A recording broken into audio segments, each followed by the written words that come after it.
गरीब कचरे वाले की 5 बेटियों की विदाई। शांतामणि नाम की एक औरत गरीब तबके से थी, जिसका पति ज्यादा नशाबाजी करने से चल बसा था। ऐसे में उसकी 5 बेटियों की जिम्मेदारी उसके ऊपर आ जाती है। उनका मकान मालिक उन्हें घर से बेघर कर देता है, जिसके बाद शांतामणि अपनी 5 बेटियों, जो कि 2 नितारा और तारा 4-5 साल की थीं, और शिवानी, पीहू, पाखी 9 से 12 साल की उम्र की थी, रोड पर अपने बच्चों के साथ भटकते हुए वो पेड़ के नीचे बैठ जाती हैं, जहां उसकी छोटी बेटी तारा कहती है, माँ बहुत भूख लगी है, तो खिला दो ना माँ। हाँ माँ, अब पेट में तोते तोते तू है, दूध लाए हैं। माँ ये कब तुतलाना छोड़ेंगी? बेटा बहुत छोटी है, जब बड़ी हो जाएगी तो ऐसा नहीं बोलेगी। माँ पेट में बहुत दर्द होला है और दीदी मदद उला रही है, इन्हें पता नहीं ना था तित्ती भूत लगी है, तुम बातें तो थाया नहीं हम तम दे। माँ भूख लगी है, कुछ खिला दीजिए ना, सुबह से बहुत चल रहे हैं, अब पैरों में भी दर्द हो रहा है, पापा के जाने के बाद कितना कुछ हमारे साथ हो रहा है। कोई बात नहीं बेटा, फिलहाल तुम सबकी सुरक्षा के लिए पहले मुझे कोई जगह देखनी होगी। थोड़ा सा बच्चों और आगे चलो, मैं वहीं से खाना खिला देती हूँ। माँ मेरे पैरों में दर्द हो रहा है। आजा, मैं तुझे अपनी गोद में ले लेती हूँ। तभी शांतामणि अपनी छोटी बेटी को गोद में लिए बाकी बच्चों के साथ आगे आगे चलती है, जहां हैंडपंप से वो पानी पिला देती है और मंदिर के बाहर बंट रहे खाने से अपने बच्चों को खाना खिला देती है। जिसके बाद उसके भूखे बच्चे और खाना मांगते हैं तो पुजारी कहता है, अरे तुझे और तेरी बहन को मैंने 3 बार खाना दे दिया, अब क्या भंडारे के नाम पर सारा भंडारा तुझे ही खिला दूं?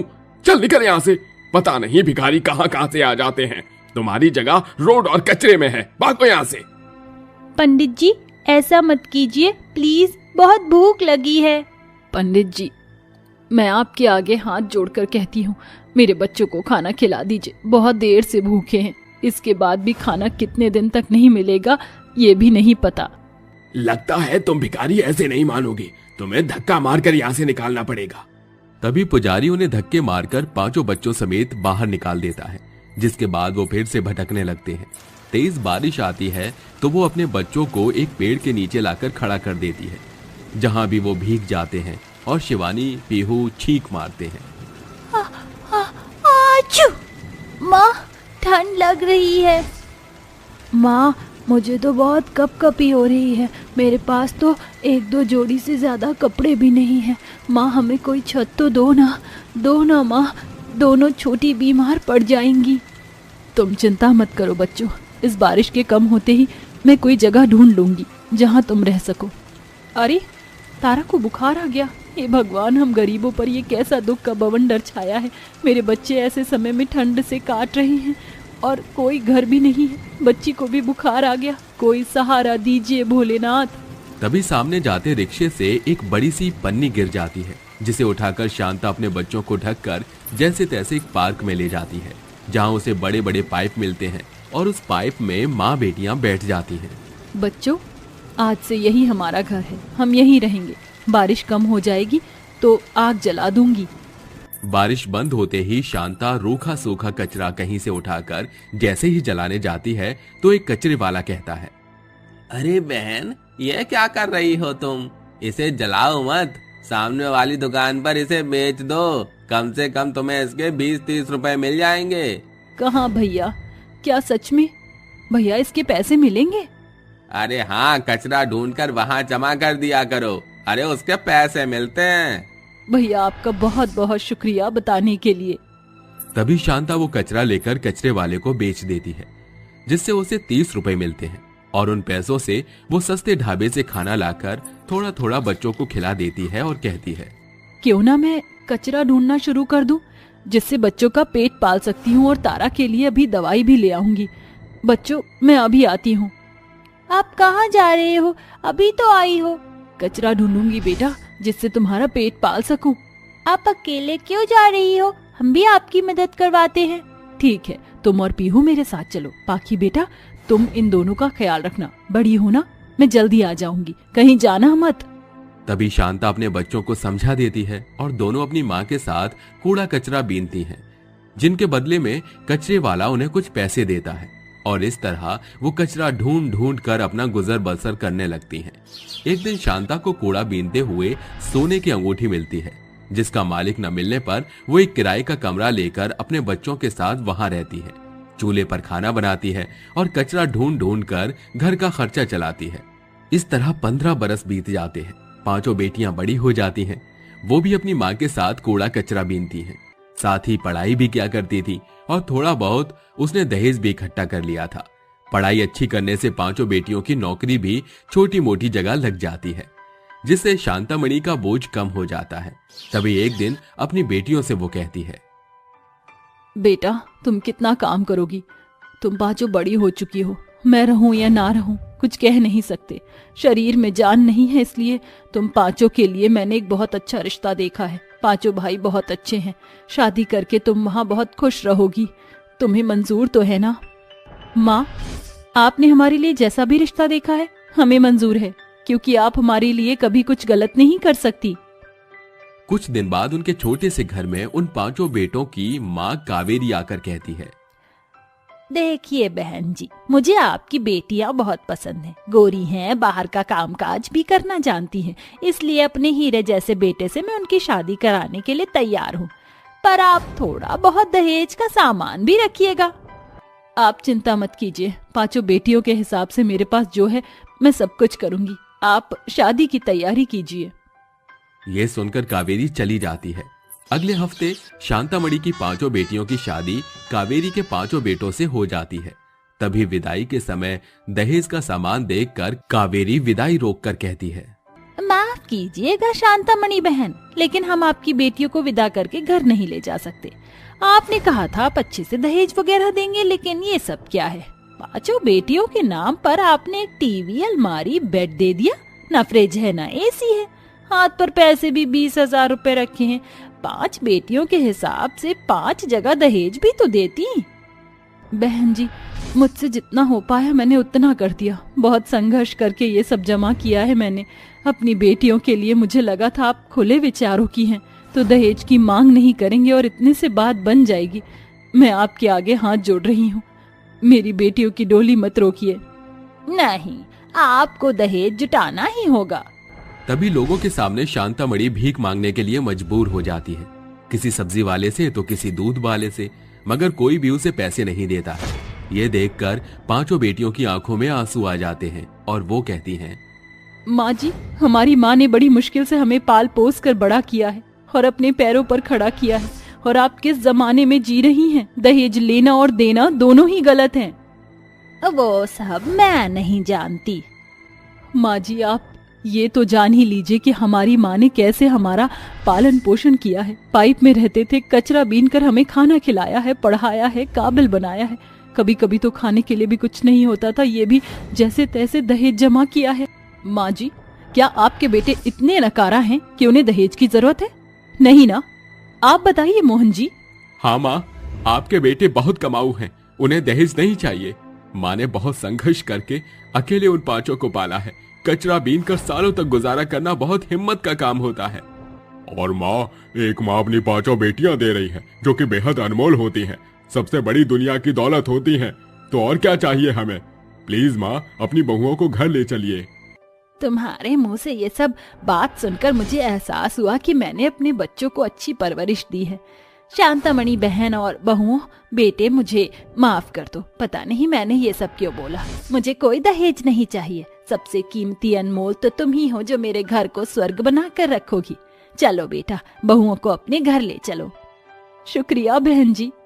माँ, हम सबको इतने प्यार और अच्छी परवरिश से पालने के लिए आपका बहुत बहुत शुक्रिया। तभी पांचों बेटियां अपनी माँ के गले लगकर रोती हैं और अपने जीवन साथी के साथ विदा होकर अपने नए जीवन की शुरुआत करती हैं, जिसके बाद वो खुशी खुशी रहने लगती हैं। काली बहू का मायके से अच्छा ससुराल। दृष्टि एक कॉफी शॉप में नीरज के साथ बैठी होती है और रो रही होती है। दृष्टि, तुम्हें रोने की जरूरत नहीं है, एक दिन सब कुछ ठीक हो जाएगा, बस अपने ऊपर भरोसा रखो। कुछ भी ठीक नहीं होगा। जब से मैं मेरे घर में पैदा हुई हूँ तब से ही मेरे साथ ऐसा भेदभाव होता जा रहा है। लेकिन तुम्हारे साथ ऐसा भेदभाव आखिर क्यों हो रहा है? आखिर क्यों सब तुम्हारे साथ ऐसा करते हैं?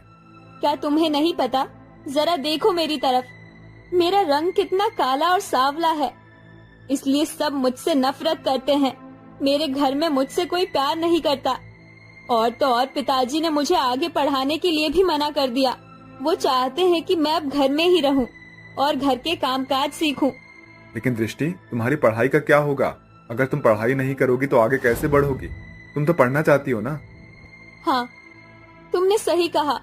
मैं आगे पढ़ना चाहती हूँ और कुछ बनना चाहती हूँ, लेकिन मेरे पिताजी मेरी जल्द ही किसी से शादी करवा देंगे। समय बहुत हो गया है, अब मुझे मेरे घर चले जाना चाहिए। दृष्टि अपना बैग उठाती है और अपने घर के लिए निकल जाती है, जिसके बाद नीरज वहीं बैठा रह जाता है। घर पहुंचने के बाद उसकी सौतेली माँ निर्मला उससे कहती है, क्या रही, बड़ा समय लगा दिया तूने कॉलेज से वापस आने में। माँ, दरअसल मेरी चप्पल टूट गई थी, इसलिए मुझे रास्ते में रुककर अपनी चप्पल जुड़वानी पड़ी। निर्मला तुरंत उसके बाल पकड़ लेती है और कहती है, तुझे क्या लगता है कि तू मुझसे झूठ बोलेगी और मैं तेरी बातों में आ जाऊंगी? मैं सब जानती हूँ कि तू अपने आशिक से मिलकर आ रही है। कान खोलकर सुन ले, कुछ दिनों में तेरी शादी तय हो जाएगी और अगर तूने दोबारा उस लड़के से मिलने की कोशिश की तो मैं तेरे हाथ और पैर काट के कब्रिस्तान में दफना दूंगी। ये सुनकर दृष्टि रोने लगती है और रोते हुए अपनी सौतेली माँ के पैरों में गिर जाती है। नहीं माँ, ऐसा मत करो, मेरे साथ इतना बुरा सलूक मत करो। मैं आपकी हर एक बात मानूंगी। तो फिर इंतजार किस बात का है? जा, घर में जाकर काम कर ले। अपनी सौतेली माँ की बात मानकर दृष्टि रसोई में चली जाती है और काम करने लगती है। देखते ही देखते शाम हो जाती है। शाम को रुपेश नौकरी से वापस आता है और उसका बेटा चिराग उसके पास होता है और उसी से कहता है, पिताजी पिताजी, मैंने आपको कहा था ना कि मेरे लिए एक रिमोट कंट्रोल कार लेकर आना।